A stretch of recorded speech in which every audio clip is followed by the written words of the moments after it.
Энэ бичлэг маань хуваарийнхаа дагуу 2 дахь өдөр орох ёстой байсан боловч 2 дахь өглөөнөөс шөнө дунд хүртэл бичлэгээ хийгээд үнэхээр дуусгаж дийлээгүй учраас унтаж сэрээд дуусгаад 3 дахьад оруулж байна. Хоцроож оруулж байгаа дуучлаарай хайртай шүү хүлээн авна уу. За сайн байцгаана уу 2 дахь өдрийн минь тэгээд 2 дахь өдөр яг яадаг өдөр вүлээ? Яадаг өдөр вүлээ хэлээрэй. Хэр амир вэ ордог өдөр? Өнөөдөр тэгээ маш саяхан олж үзээд надад нэлээд таалагдсан киногоо ревю хийх гээд бэлдсэн байна. Тэр кино бол мэдээж 2023 онд нээлттэйсэн найруулагч Samuel Bodini Cobweb гэж аимшиг кино байгаа. Ерөнхийдөө бол тухайн үедээ баг ямар ч сүртэй маркетинг хийгдэггүйгээс шалтгаалаад завс мэдрэл муутай юм шиг яг нөгөө Barbie Oppenheimer 2 кино театраар нээлттэй хийж явах үед буюу 7 сард зэрэгцэж нээлттэйгээд хинч баг үзээгүй, анхаараагүй, сонсоогүй, нэр нь тодроогүй, сураггүй дарагдаад өнгөрцөн л кино байгаа юм л да. Гэтэ уг нь бол миний л хувьд өшөө илүү олон хүнд үзэгдэх эрхтэй ойрын хэдэн жилд гарсан хамгийн чанартай аимшиг кинонуудын нэг бол яалтчгүй мөн байсан. Тэгээд аимшиг кинонд бол өнгө тавилтаас гадна ерөнхийн нэг тийм уур амьсгал атмосфер нь айгүй чухал байдгийг штэ. 2000-ад оны үеийн ихэнх аимшиг кинонууд яг тэр creepy уур амьсгалаа айгүй сайн бүрдүүлсэн байдаг. Ер нь за бараг л тэдний жишгээр яг юм да аимшиг кино гэдэг нь ганц фреймээс нь хараад тэгэхээр зөвүүн өнгө төрхтэй готикч гэд хэлчих бараг болохоор атмосфертэй тийм кино байгаа. Тэгээ ревю хэсгээр дэвдэлэнгүй ярина дөө. Тэгээ за өнөөдрийн маань дугаартай Showbox application хамтран ажиллаж байгаа. Тэгээд яг энэ Cobweb киног би Showbox-оос олж үзсэн байхгүй юу. Showbox-ийн кино box хэсэгт нь байгаа. Тэгээд өмнөх бичлэгэн дээр ядуугийн зовлон 2 бас энэ хэсэгт нь байгаа гэд хэлсэн шүү дээ. Тэгээ 7 юм уу 8000 төгрөгөөр ингээд тусад нь энэ киногоо зөвхөн ингээд түрээсэлж авч үзнэ гэж ойлгосон юм шиг байлээ. No. Одоо яг энд харагдаж байгаа вакцины сонголтуудаас ганц удаа аваад бүтэн сарын турш тэр нөгөөтэй сүүлчийн бүжиг өртөө за бас өнөөдрийн энэ Cobweb тэгээд Girls зурлийн бүх season энтергээд дуртай байвал дуусахгүй олон кинонуудыг бүгдээрэнг нь хүсснээрээ сайхан үзэх байхгүй юу. Тэгээд тийм болохоор манайхан ганц төлөлт хийгээл бүтэн сарын турш үзэж болох энэ олон киноны урын сангийн яг ямар кино байгааг нь харахыг хүсэх юм бол description дээр байгаа линкээр явж ороод Showbox application-ыг татаад тэгээд кинонуудаа сайхан харж агаад багцаа худалдаж аваарай заа ёо. Showbox application-ыг татаад дэлхийн хаанаас ч шилдэг шинэ кино контентуудыг үзэх боломжтой. Мөн MyBox цэсэнд өөрийн дуртай кино, дараа үзэх кино, татсан киногоо англин хийгээрэй. Та төлбөрөө хийхэд төвгүй, илүү хурдан, илүү хялбар байх болно. Нэг төлөөд бүтэн сарын турш кино ертөнцөөр аялах боломжийг зөвхөн Showbox танд олгож байна. Боксоо задлаад үз. Балайн зүуд бэтэн бэчний тэр дур булам төрх харцан чин мансуурн галзуурхад ганц гуруу номор чин нугур чин нуруу чин төгс эй бад бич зурх чин төгс чамд хэл хүүхс мөр шүт. Тэгэхээр кино маань шууд киноныхоо гол дүр буюу Питер гэж хүүтэй танилцаад эхэлнэ. Манай Питер бол яг айлын ганц хүү тэгээд ээж аав хоёртойгоо амьдардаг ангийнх нь бусад хүүхдүүд өмүүлж яхад ганцаархнаа чив чимээгүй сууж идэг жоохон даруухан интроверт гэдгээс өөр ер нь нэг тийм сүртэй онцгой юм байхгүй байдаг л нэг хүүхэд байхгүй юу. Гэсэн чинь энгийн байдал нь нэг шөнө өөрчлөгддөг буюу унтлагын өрөөнийх нь нэг талын ханны цаанаас хүн ханыг нь майжж байгаа юм шиг чимээ сонсогдоод эхэлдэг.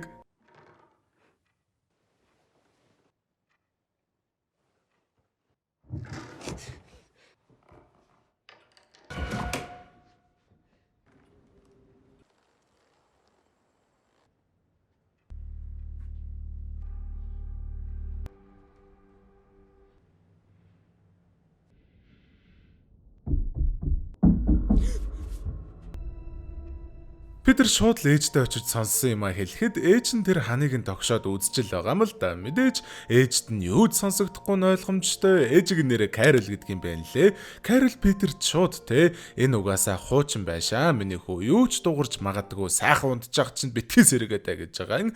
Питер маань сургууль дээрээ үнэхээр л нэг чирхэг найзгүй юм байлээ л дээ. Яжитл нэг Брайан гэд хөмсөггүй гөлөг байнга дээрлэгчдэг. Тэгээд их завсралгаанаар чамайг алнаа гэж мэгээд яах гэж. Ямар ч Маргааш тэдний анги өнөөдөр цоошин ангийн багштай болж байгаа буюу тэр нь одоо энд харагдаж байгаа Divine гэдэг эмэгтэй байгаа. Divine шууд л Петрийг ер нь нэлээд зожиг дотогшоогоо өгөхөд гэдгийг нь анзаарч байгаа байхгүй юу? Яаж ч нэг зургийн хичээл дээр Halloween-тэй холбоотой зураг хүүхдүүдээрээ зурулсан чинь Петр ингээд өөрийгөө хав харанхуй өрөөндөө хэвтцсэн байгаагаар зурсан байхаас гадна help me буюу надад туслаач гэд бичсэн байдаг. Divine бол гэрт нь сүнс мүнс байж магадгүй гэж бодхоосоо илүүтэй зүгээр шууд Петрийг гэр бүлийн хүчирхийлэлд өртдөг байж магадгүй гэж бодчихж байгаа юм шиг байна. Ямар ч тач оройн хоол идсэн сууж байхдаа Петр би энэ Halloween-аар гарч чихэр цуглуулж болох уу гэд ээж аваасаа асуухад аав нь буюу Марк яг яагаад тэдний гэр бүлтэй Halloween тэмдэглэдэггүй дургу тухайга тайлбарлаж өгдөг. Петрийг төрөхөөс хэдхэн жилийн өмнө яг энэ хавийнхан нэг жаахан охин Halloween-аар чихэр цуглуулж явж байгаад орс сураггүй алга болоод одоо хүртэл олдоогүй юм байна лээ. Тэгээ тийм болохоор Марк, Карл за бас энэ хавийнхан ихэнх айлууд Halloween-аар ерөөсөө хүүхдүүдээ гэрээс нь гаргадаггүй болж таарж байгаа юм. Гиснээс нэрийн Маркийн дүр тоглож байгаа жүжигч нь манай нөгөө Boys-ийн Homeland-д тоглодог Anthony Starr байгаа. Тэгээ энэ Cobweb-ийн продюсерууд Anthony Starr-ыг Boys дээрээс олж харчингуудаа Маркийн дүрд яг гоё тохирох юм байна гэж сонгосон ойлгомжтой. Дараа нь таад ойлгоно. За нөгөө нэг Петрийн өрөөний сүнс нь дахин нэг удаа шүн дунд Питер энтер гэж нэрээр нь дуудснаар Питер аавыгаа дуудаад те юу болсноо хэлэхэд аав нь за зүгээр хулган дуурайд байгаа хөө гэд маргааш нь коридорынхоо хавцаа хулганы хор цацчдаг. Яг энэ сцен дээр санаад авчвал зохилтой хоёр деталь гардаг нь нэгдүгээрт тэр хулганы хорыг нь үнэрлцгээд манай Питер энэ яг cinnamon шиг үнэртэж гин гэдгийг, хоёрдугаарт амтны амьд хүрэх гэж байгаагаа мэдээд Питер жоохон эморход Марктэй гэр бүлээ хамгаалахын тулд заримдаа хэцүү сонголтууд гаргах шаардлагатай нүүр тулдгийн заа юу гэж хэлж идэг. За тэр яг хөө нөгөө Divine багш маань Петрийн зурсан зургийг бариад гэрт нь ирж байгаа юм байна лээ. Каролд зурсан зургийг үзүүлээд Петрийн сэтгэл санаа зүгээр үү гэд асуухад Карол бол миний хүүд ямар ч асуудал байхгүй. Заримдаа хий юм төсөөлөөд өөрөө тэрнээсээ айгаад байдгийн гэснээ. Орж цай уух уу гэж асуулгүй хаалга түгжээ тэгтгийн. Ороод шууд Петрээс энэ юу юм? Яагаад ийм зурж байгаа? Хинээс тусламж гуйгаад байгаа чи гэхэд хамгийн эвгүй нь Петертэй би тусламж гуйгаагүй. Тэр охин тусламж гуйгаад байгаа ингэж яадаг. Шөнө нь Петертэй яриад байдаг тэр ханны цаадах хүн нь жоохон охины олоотой жоохон охин байгаад байдаг байхгүй юу? Тэр шөнөө бүр Петер тэр охиноос айхаа болоод би угаасаа нэгч найзгүй болохоор чи надад айгүй хантай байна гэснээ харилцсан яриад эхэлдэг. Ингээ ямар ч байсан шинэ найзтай болчлоо. Нөгөө Divine багш маань ч бас Петертэй айгүй хөөрхөн харьцаад дээр нүүр зурсан pumpkin-ыг нь магтад загтаад амьдрал нь ер нь айгүй happy байжсэн чинь нөгөө мө өмсөхгүй гөлөг Brian яг тэр нөгөө pumpkin-ыг нь дэвслээд эвдэлчүүл яах вэ? Оройн орондоо орцсон уйлж яхад нөгөө мө ханны цаадах охин майл санаа тавьж байгаа юм л та битгий санаа зовоо. Чи зүгээр өөрийнхөө хүчинд л итгэх хэрэгтэй гэснээ. Чамайг ингээд өөрийгөө өмөрч юу ч хийхгүй байгаад ахаар улмал даврна. Чи хүчтэй гэдгээ илтгэхэд өөрөөс нь айдаг биш өөрийг нь айлгадаг болох хэрэгтэй гэж сумлаадахдаг. Яг тэр сумлгааныхын дагуу Петр маргааш нь сургууль дээр хурцлагдаж явж очиод хурцлагдалт нь жоохон хэтэрсэн байдаг гэх юм уу да нөгөө Брайаныга бүр шатны уруу түлхэж унгаагаад нэг хүлээг нь углаа ичдэг. Одоо чи яг юугаараа миний pumpkin-ыг дэвсхийн л гэдэг мессеж хүргэж байгаа юм шиг байлээ. Гэтэл тэгээ шийтгэлгүй өнгөрнө гэж юу аахав сургуулийнхын захиргаа бүр манай Петрийг сургуулаас хөөх шийдвэр гаргацсан байдаг. Сургуулаасаа хөөгдснийг нь мэдчихэд Марк бүр дэлбэрж өгөх гэж байгаа штэ. Нөгөө Homeland-ийн амар царайнуудаа гаргаад орилж ийснөө чамайг шийтгэлээ гэж зойр руу оруулна гэж яадаг. Петр манай зойр байхгүй штэ аваа гэсэн чинь байгаа гэд хөрөгчнийхөө араас ийм нууц хаалга гаргаад ирдгийг. Yes indeed зойртой байсан юм бэлээ. Зойр нь бүр амар харанхуу тэгээ ер нь амар эвгүй тэгээ харанхуу гэснээс хар өнгө гоё шүү те. За пицца хатын маань хар сууд пицца үхрийн махтагаар эргээ ирсэн байгааг манайхаа ерөөхдөө бол мэдж байгаа бохтой би баг хэлдэг шаардлагагүй баг. Шүүслэг үхрийн махтай улаан ногоон чинжүүтэй улаан сонгонтой нухсан төмөстэй моцарелла бяслагтай ранч болон BBQ соусны төгс хослол болсон 42,000 төгрөгийн үнэтэй үнэн галзуу пицца байгаа штэ те хар сууд маань. Мэдээж тэгээ энэ пицца маань хугацаатай буюу одоо ерөөсөө юу өнөө маргаашгүй ингээд хугацаанд дуусаад зарагдхаа болох магадaltaй байгаа болохоор манайхан те яг одоо дуусгаас өмнө зарагдхаа болохоос өмнө амжаад сайхан амтлаарай. За бас тэгээд нөгөө нэг цахим заллингууд айгүйх яваад байна гэсэн шүү дээ. Тэгээд ийм болохоор манайха яг сайхан www.pizza дагуулад цэг имэн болон 75 55 55 дугаар болон за бас дээрээс нь утасны аппликейшнэр нь яг одоо яг аль бие усных нь юмнуудаар захиалгаа өгөөрэй заа юу. Питрийг зойрондоо оруулж газар суулгачаад чамд хайртай болохоор л ингэж байгаа шүү энтэр гэснээр гаднаас нь түгжээдгдэг. Хөөрхий Питер маань айсандаа ганц найзыгаа буюу нөгөө охиныгоо дуудаад чи байна уу надтай ярил да тэхүү гэсэн ч ямар ч чимээ алга. Тэгэхээр тэр охин нь зөвхөн одоо өөрөөнийх нь ханны цаана л байд юм шиг байна. Питер хэсэг хөвтж хагаад тэнд нэг гинж байгааг анзаарснаар гинжээ дагуулад дээр нь байгаа юм гомыг авсан чинь нэг ийм цоочтой төмөр тор байдаг. Хамгийн гол нь яг тэр торныхын доор за бараг л 10 хэдэн метр өндөртөө нэлээд гүнзгий нүх байж идгээс гадна одоо ингээд брайтнесийг нэмээд харах юм бол ийм хүүхдийн тоглоом чихмэл шиг юм байж байгаа байхгүй юу. Хамгийн эвгүй нь ингээд бамбрууш нь хүн шиг шүдтэй заяа. Нөгөө шүдтэй виний бөг шиг ямар амар сэжиг юм. Divine багш маань Питрийг хөөгдсөний дараа ч гэсэн Питерт санаа зовхоо болоогүй л байгаа юм байлээ л дээ. Хөөгдгөөс өмнө өгсөн шалгалтын материал дээр өөрийнхөө дугаарыг биччихээд дахин нэг удаа гэрт нь яваад очноо. Кэрл бол угаасаа л Divine-д дургу байгаад байгаа шүү дээ. Хальт минь мэдчихээ зайлуулах гэж зогсчихсэн чинь Марк гарч ирж таарад Марк бол харин ерөөсөө тийм муухай ааш гаргалгүйгээр мэдлээд тэгснээ бүр орж цай уулдаа гэж идэг. Жүжигчнийхэн жүжиглэлтийг бол би яг сайхан justice хийж одоо хэр байдгийг нь coverлж чадахгүй шүү дээ. Киногоо бүднэр нь үзэх юм бол хараарай заяа. Энэ Маркийн дүр амар эвгүй. Ингээ энийгээ л юм яриад байгаа хэрнээ гинэт муухай царайлаа дайрчиж мэдхээр тийм амар түгшүүртэй амар creepy байдгийн. Ямар ч л байсан тэгээ тэр гурав ойр зур юм ярьж иржсэн аа. Divine би Питертэй уулзаж болох уу гэд дахин нэг удаа асуухад түрүүн бол Кэрл шууд уурлаад байсан штэ. Марк эсэргээрээ уучлаарай. Хүүт минь одоо ямар хэцүү байгааг та гадарлаж байгаа бах. Тантай уулзчих бол сургуулаа санаад улмал хэцүү болно. Тэгэхээр уулзуулаад хэрэггүй байх гэж бодож байна. Хөөж байгаа юм биш шүү. Гэхдээ таныг ирснийг Питер мэдээсэ гэж би хүсэхгүй байгаа болохоор цайгаа уучхаад гэртээ харьцаа юу.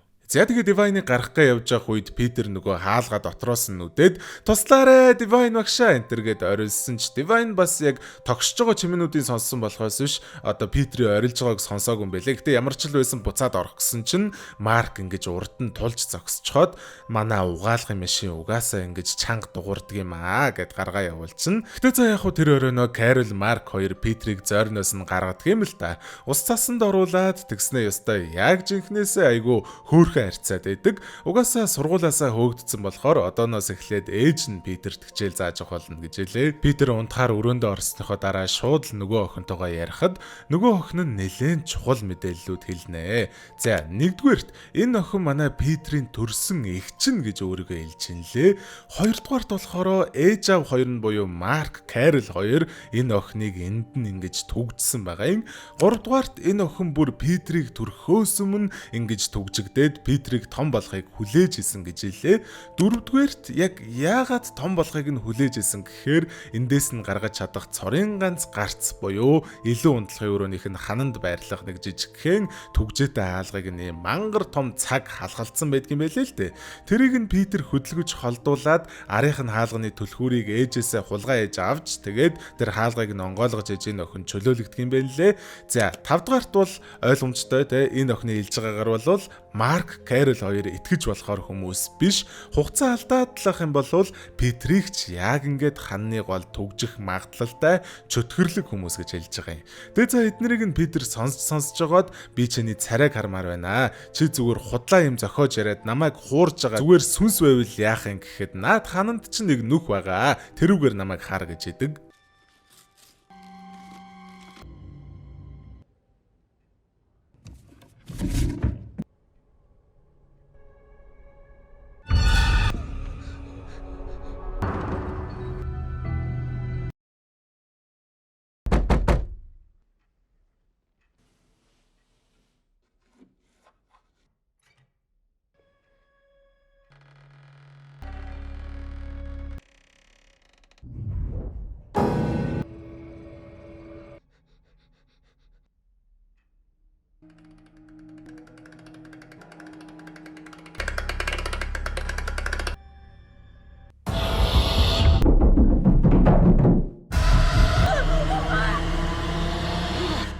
Мэдээж за зүүдэл байсан байгаа юм л да. Гэтэл маргааш оройнч гэсэн нөгөө охин нь те ээж аав хоёр надад дургвэ. Удахгүй намайг алаад тэгээд чамайг энд ингэж хорно гэд нөгөө юм яриалахаас гадна нөгөө нэг Халлоуинаар чихэр цоглуулж байгаа алга болцсон охин гэжсэн штэ те. Тэрийг бас ээж аав хоёр алсан гэж хэлж идэг. Питер шууд битгий худлаа яриад манай ээж аав хоёр тийм юм хийх хүмүүс биш гэхэд те маргааш сэрснийхээ дараа арын талбайр очоорой. Яг хаана гэдгийг нь би хэлээд үгүй гэд. Тэгээ яг заасан газрыг нь очиод ухсан чинь нээрнгээсээ л ингээд хүний гавал булаатай байдаг юм л да. Питер эцэст нэг юм ханны охинд яг бүрэн итгэнгүүтээ би таныг аварнаа ихчээгээд тусламж гуйх гээд нөгөө те шалгалтын цаасан дээрх дугаар руу буюу Divine руу залгаж байгаа юм л да. Даанч чаавас би Питер байна. Таны тусламж надад хэрэгтэй байна би гэд яриагаа дуусгаагүй байхад нь Carol Питерийг бариад болиулцдаг. Тэгснээ загнах гээд өрөө рүү н оруулахдаа нөгөө ханан дээрх нүхийг нь олж харчхаад тэр чамд юу гэж хэлсэн? Тэр чамд юу гэж хэлсэн энэ гэд орилж хэлсэн аа өрөөндөө яваад орчдгийг. Оройн Маркийг ирэхэд Carol юу болсон тухайгаа тэ Маркд хэлж байгаа юм л та. Гэтэ Марк бол ерөөсөө ууралдаг төрлийн хүн биш штэ. Ягаад ч маргааш нь Питерийг дагуулж арын талбай руугаа гарснаа ээж чинь тарьдаг холоонууд хөгзрөөд эхэлчихэж. Ийм төрлийн хөгц хурдан таардаг. Эртхэн шиг зайлуулахгүй л босоод эрүүл холоонуудтай халдварлана. Ямар тач энэ удаад бүх холоонуудыг хоёулаа шороонд булаад дараачийн холоонууд эрүүл төрөөсөө гэж найдана гэж яадаг. Тэгээ энэ яриад байгаа юм нь одоохондоо жоохон рэндом сонсогдчихж болно. Гэхдээ та нар дараа нь ойлгоно заяа. Ямар тач за нөгөө ханы охин нь одоо л чи ямар нэг юм хийхгүй болвол ээж аав хоёр чи бид хоёрыг алах гээд байна энэ төргээд бөөн сануулж байгаа юм л да. Питер чи яг хэлснийхэн дагуу ямар нэг юм хийсэн байдаг буюу маргааш оройн тэр гурав хоол идсэн сууж исэн чинь Carol шүлнөөсөн cinnamon үнэртэй дээ гэж яадаг. Хулганы хоорон cinnamon шиг үнэртэй байгаа байсан гэдэг деталийг санаад авчаарай гэж би та нарт хэлсэн дээ.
За тэгээ ийм юм болцсон байж исэн чинь тэднийд нэг дали зочид ирсэн байдаг буюу нөгөө нэг хөлөө углуулдаг хөмсггүй Брайан чинь Питерээс өшөөгөө авах гээд араа дуудаад гэдэг шиг гурван ахыгаа дагуулад ирсэн байдаг. Хэвээ байж болох хамгийн буруу үедээ ирлээ дээ. Бөөнөрөө өгөх нь ойлгомжтой шүү дээ.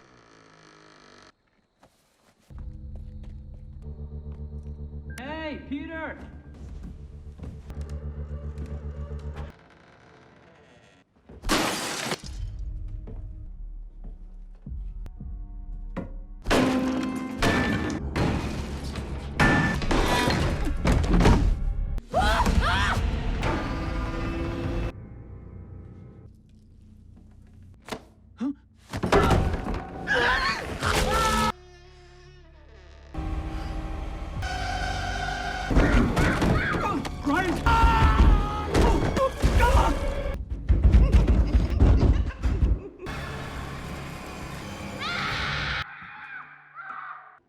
Brian!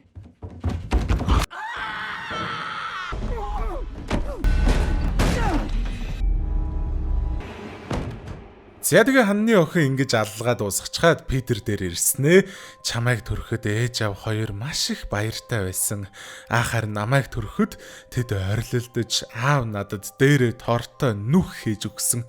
чамайг өмдөндөө баачгаад уйлж чарлж байхад би хаалзнуудтай найзлаад хэрхэн авирахыг, хэрхэн хацхыг, хэрхэн чамайг өөрийнхөө төлөө ашиглахыг сурж төлөвлөж байлаа гэж идэг. Тэгэхээр энэ ханны охин Питрийн эгч гэдэг нь үннээс гадна тэр нөгөө зойрон дотор нүх байсан штэ те. Тэнд хоригддаг байсан байгаа юм л да те. Тэгээд яг хизээ гэдгийг нь мэдэхгүй ч нэг л өдөр Марк Карл хоёрт мэдэгдэлгүй тэндээсээ авирж оргож гарч ирээд гэрийнхээ ханан дотор ийш тийшээ явдаг болсон болж таарж байгаа. Тэгснээ шууд Питрийг чирж гулдчаад нөгөө өөрийнхөө гарч ирсэн хаалга руу чулуудаа цойжлооддаг галзоо. Гэтэ яг итгэл бол тасрах болоогүй. Манай Divine багш маань Питрийг аврах гээд ирсэн байдаг.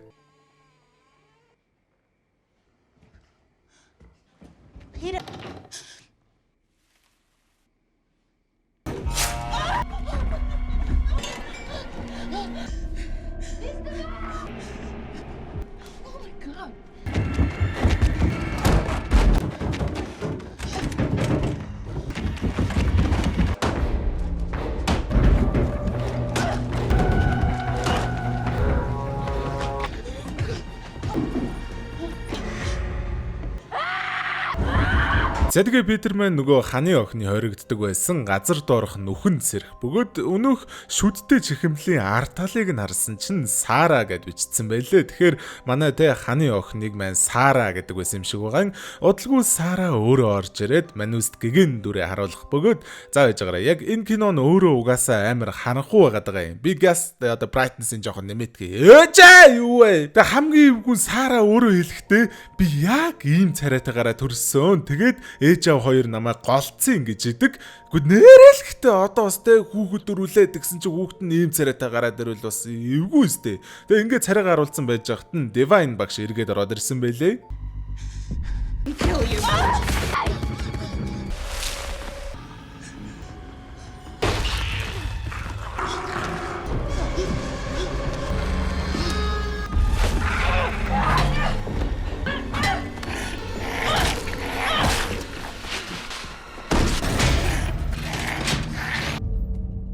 Зэдгээ ингэж төгжигдснэхээ дараа Сара те би эндээс нэг удаа гарсан, хоёр дахь гарах л болно. Тэгээд чи үлдсэн амьдралынхаа туршид шүн тайван унтаж чадахгүй ихч хаанаас гараад ирэх бол хизээ намайг олчих бол гэсэн төгшөөрн дунд амьдрын заа юу. Чи хаашаач цухтаасан бай. Би чамайг олоод л очино. Хоёулаа нэг гэр бүл гэж сүрдүүлснээр кино маань дуусч байгаа юм аа. Харин тийм ингээд жоохон өстой гинэт ингээд дуусчихж байгаа юм аа. Жоохон харин тийм нэрнгээсээ дуусцаа. Нэрнээс ингээд дуусч байгаа. За шууд ревюнд орё хэл захтнаа тийм. За энэ киноны яг 80% нь надад айгу таалагдсан заяо. Тэр үлдсэн 20% нь ерөнхийдөө бол киноны third act буюу төгсгөлийн 20 гаруй минут нь. За гэхдээ таалагдсан юмнуудаас эхэлчихье.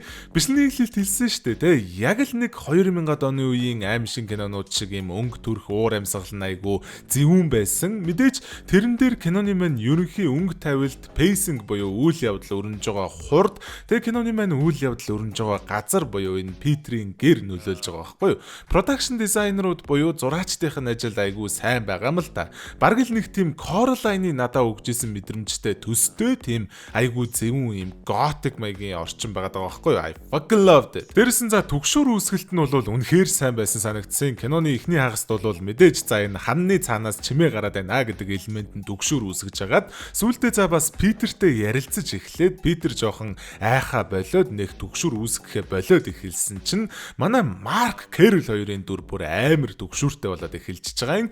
Мэдээж хөөх юм дөнгөжл баг ангийн хүүхэд шүн болгон ханныхаа цаанаас юм сонсоод эхлэхээр ямар л ойлог байх вэ? Тэгээд яг энэ үед нь хайрлж хамгаалж айдасгүй болгох гол хүчин зүйлүүд буюу аав ээж хоёр нь ерөөсөө итгэж болохооргүй цаанаа нэг юм нуугаад байгаа шинжтэй амар creepy байгаад ахаар Питер ч тэр үзэж байгаа манус ч тэр ямар нэг юмнаас тайвшрал авах боломжгүй болчихж байгаа байхгүй юу.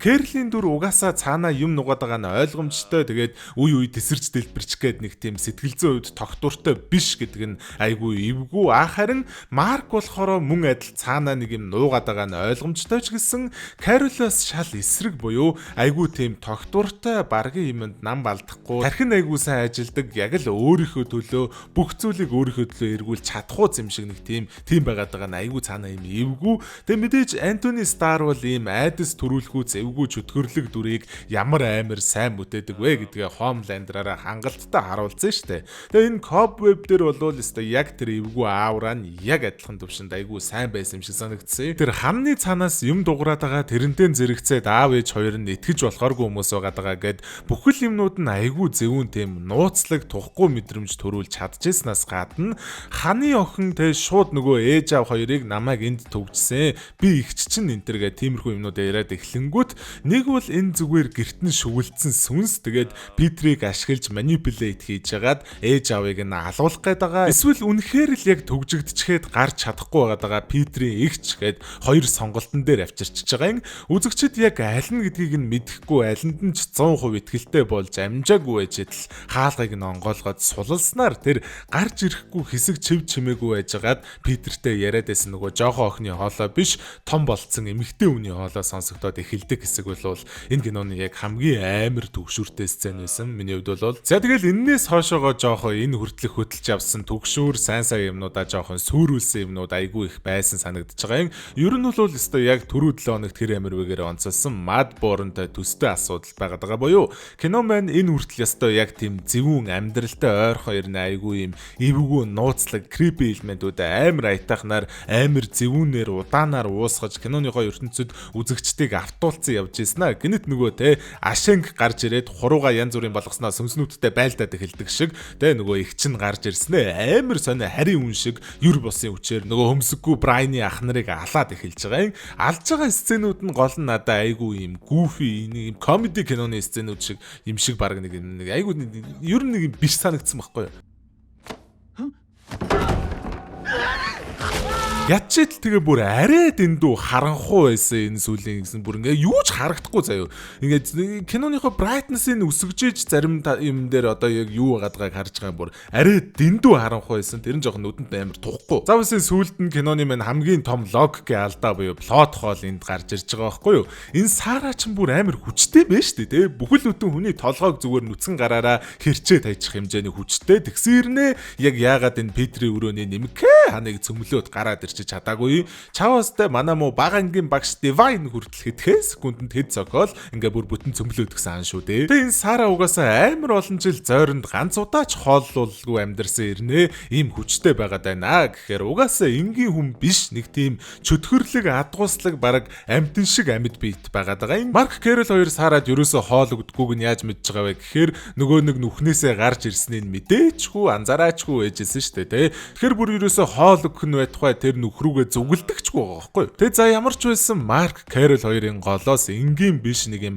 адгууслаг амьтан төрцсөн байна. Тэгээд одоо тэр нь яг яагаад ч юм төрцсөн энтерг одоо ямар ч тэрэн дээр бол ямар ч тайлбар байхгүй. Жохон тайлбар хэрэгтэй байгаа байхгүй юу? Ямар ч л байсан Сарад амар дургу харин Питерийг төрөхөд бол өчнөө баярлж исэн Питерт бүр амар хайртай тий.